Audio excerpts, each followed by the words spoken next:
Hey YouTubers, Charles Heureaux here, and thank you for watching today's tutorial. We're going to be learning how to stabilize motion for animation.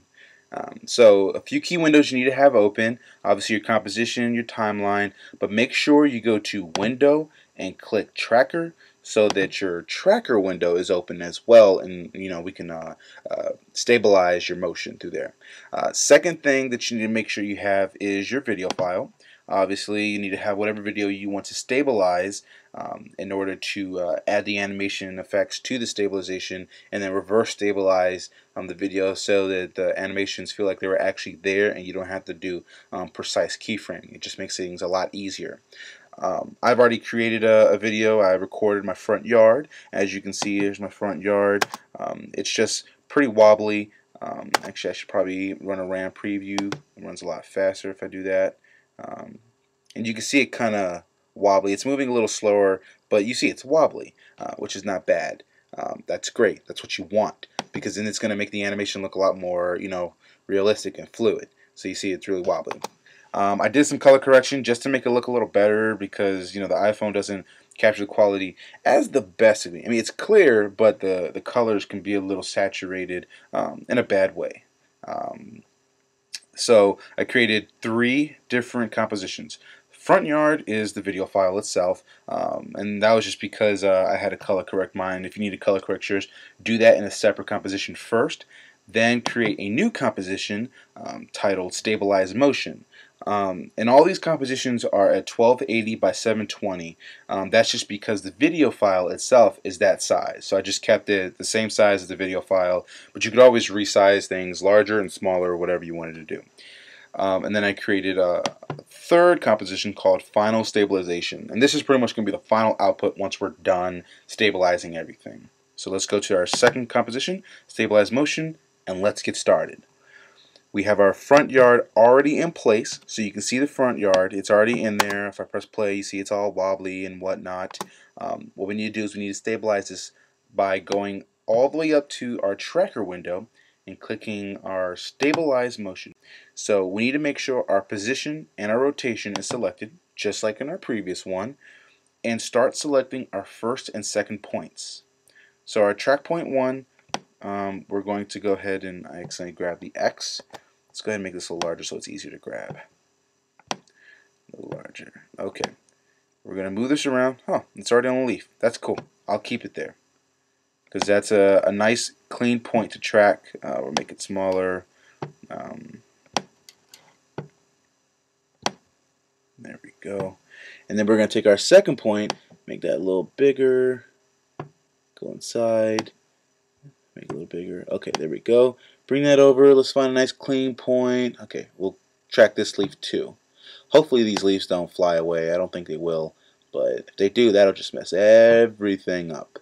Okay, so move that inside and close that down some. Alright, so we have our 2 points selected. So we're going to track our position, and we're going to track the rotation, and then it's going to stabilize our video. So by clicking our play button on the Analyze Forward, it'll go ahead and track. Alright, and stop. Just go ahead and click Apply and press OK. And then just go back to the beginning or inside the timeline, because the marker, the timeline marker, went actually past 2 seconds because it was tracking towards the end. But if you watch inside of our viewer, you're going to see black edges around the video. That's because the video file is moving around. So let's just go ahead and stop that. Go back to the beginning. Let's go ahead and minimize all of this tracking information and minimize this. And then we have to create our object that we want to track, or we want to animate inside of the tracked video. Click Layer, New, Solid, and we're going to call this Ball. Keep it yellow, nice and bright. Make sure it's comp size and press OK. Now, I'm going to make this a very simple animation. No fancy schmancy, special effects, whatnot. Just a very simple sphere that's just going to roll on the ground, and I'm just going to reverse stabilize it just so you can see how the animation works. What we're going to do is we're going to make this solid a ball by going to our effects and presets, and we have to type in CC space sphere. Now I started typing it in, and once I got to the H, it already popped up. So I'll go ahead and select that, drag it over top of the yellow solid, drop it, and then boom, it turns into a ball. So all I'm going to do is just make it smaller so we can put it on the sidewalk and just have it roll down the sidewalk. Okay, so go to ball layer, press the letter S, and we're going to size this ball down a little bit. Let's make it about, we don't want it to be bigger than the tires, about that big. And then what we're going to do, we're at the beginning of our video file, we're going to take this ball and take it out of the frame, actually. Bring it right about here. Go back to the ball layer, press the letter P, click the stopwatch for position, and we keyframed our first position at the beginning of the sidewalk. At the end, we're going to go all the way down to 2 seconds and take this ball and bring it all the way down to the end right before the fence. So we animated this from start to finish, and let's see how it plays out. The ball is moving. It's not the best, so what I'm going to do is I'm going to go back to the beginning, click the ball, and just raise this up a bit. Try to make this line parallel with this line with the same amount of space on each side. Then press play. Okay. It's not the best, but it's okay. So you kind of get the idea. You see the ball moving. There's a little hump in here that we got, so I may want to go inside there and just go to that spot right here and keyframe a move. I'm just going to use the D-pad and move it up a bit, make it seem like it actually went up that hump. Go to where the hump starts right here, bring that down a little bit, just so the animation looks more natural.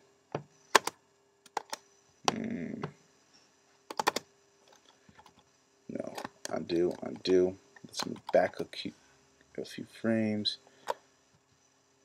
And then we're going to go to the end and actually move that over this way. Okay, now let's see how that looks. Let's see if it looks a little more natural. Goes up the hump, goes down. Yeah, that looked a lot better, right? Alright, you barely can notice because it's a very, very small hump. But now that we've got our animation in, what we need to do is reverse stabilize so that it looks like that ball was rolling there in real life and we didn't do anything to it.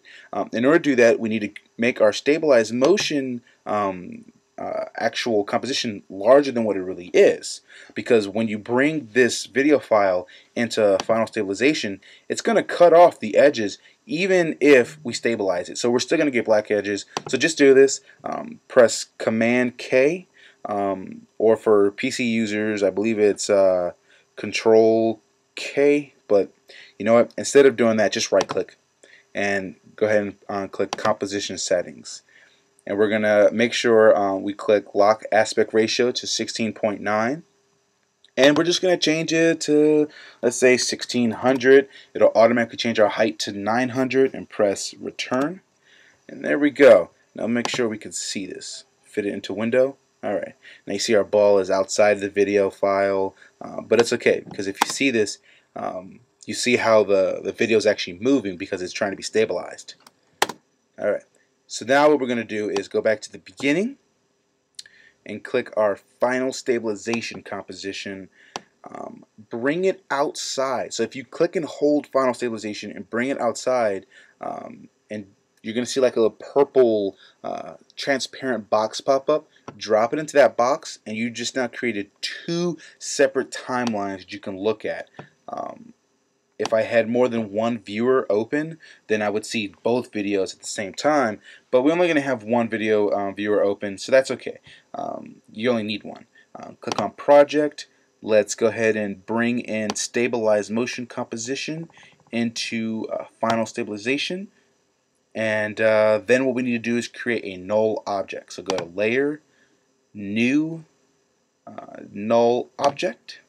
And now the null object is what's going to get the reverse stabilization onto the video. So I'll show you how you do that.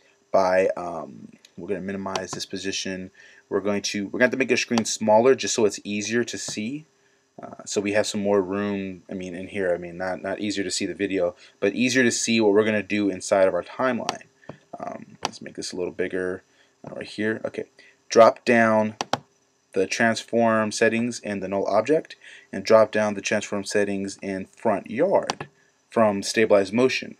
And then what we're going to do is we're going to use our Pickwick tool, and I'm going to teach you a new expression that will help you reverse all of the animation. So first thing we need to do is if you're a Mac user, I know it's Option. If you're a PC user, I believe the button is Alt.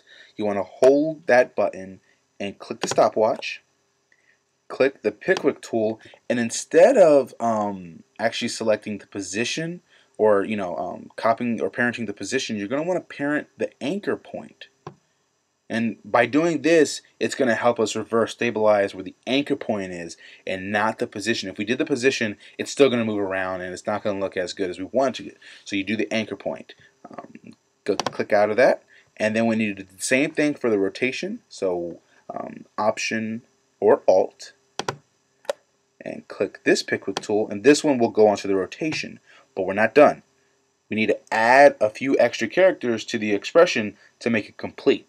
So you're going to want to press Shift 8 so you can get the star icon, -1. So you're going to add in star -1 and that'll reverse the rotation. Press OK.